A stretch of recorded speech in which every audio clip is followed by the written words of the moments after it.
हर हर महादेव दोस्तों, कैसे हैं आप सब। स्वागत है आप सबका मेरे चैनल पे।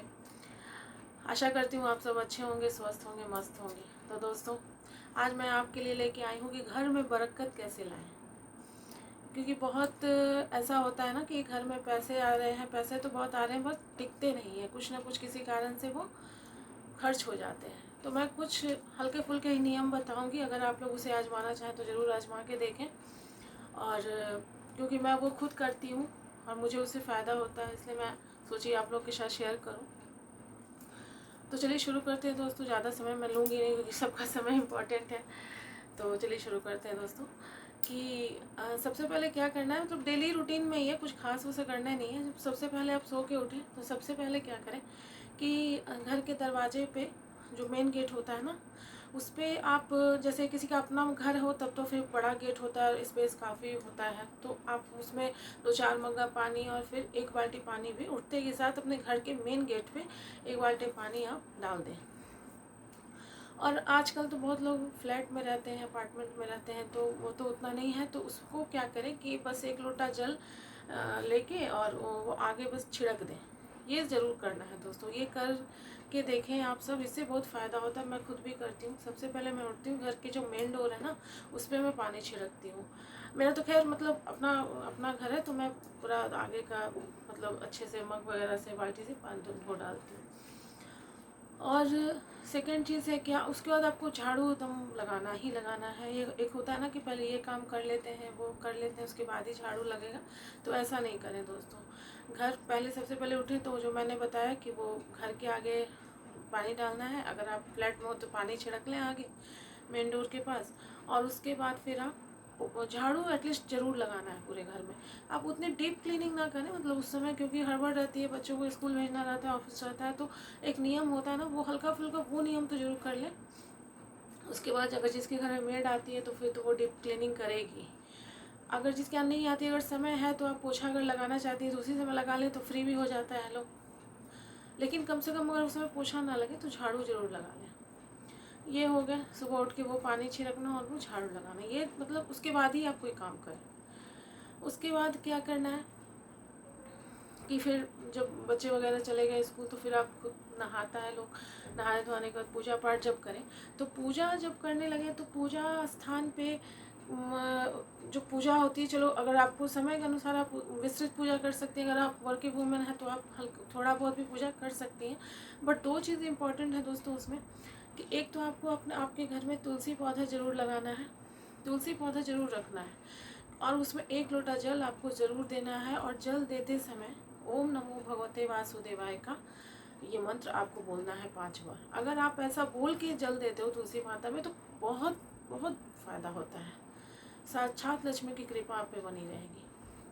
और दूसरा क्या है दोस्तों, कि जब आप सूर्य भगवान को जल देने जाएं, उसमें आप उस लोटे में वो रोरी जो होता है लाल वाली, वो रोरी डाल दें, अक्षर डाल दें, अगर फूल है तो फूल डाल दें। इतना चीज़ डाल के आप सूर्य भगवान को जल दें। और सूर्य भगवान को जल भी देते समय आपको ओम सूर्याय नमः, ओम सूर्याय नमः, ओम सूर्याय नमः का 5 बार मंत्र बोलना है।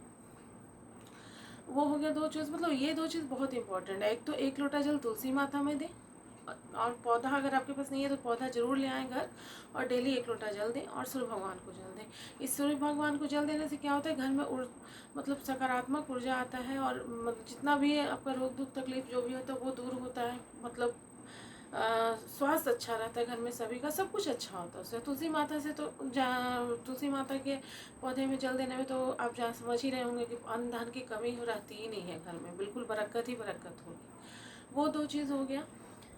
पूजा पाठ तो आपको नॉर्मली, हाँ, और एक पूजा करते समय आप सुबह में, ठीक है, हम ये नहीं बोल रहे हैं कि हाँ बहुत ज़्यादा समय लगाइए करने में, आप अपने टाइम के अकॉर्डिंग आप पूजा करिए।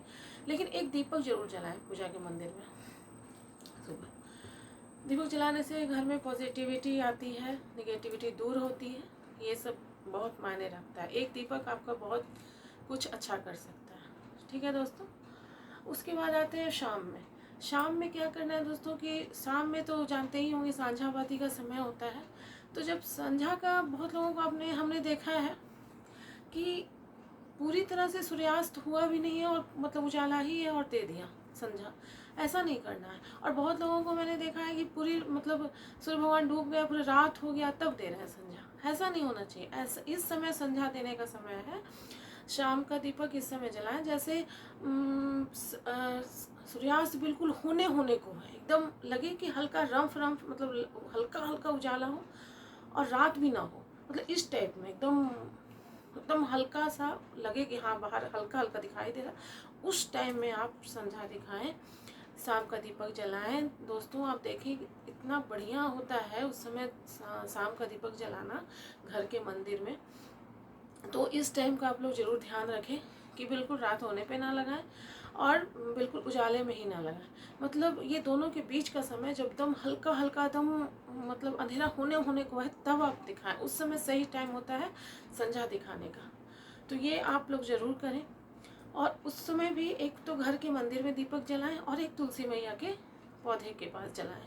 ये करके देखें दोस्तों, आपके घर में बहुत सुख शांति अन्न धन का भंडार भर जाएगा।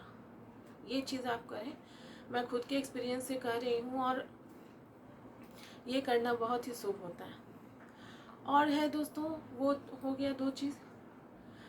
और लास्ट रात के खाने के जब तैयारी करते हैं आप, रात का खाना खा लिया, खाने के बाद जैसे आजकल तो छोटी फैमिली है सबों की, बहुत कम लोग रहते हैं, पहले तो बहुत ज्वाइंट फैमिली रहती थी तो खाना भी अच्छा खासा बनता था, लेकिन अब तो बहुत फैमिली सीमित हो गई है दोस्तों।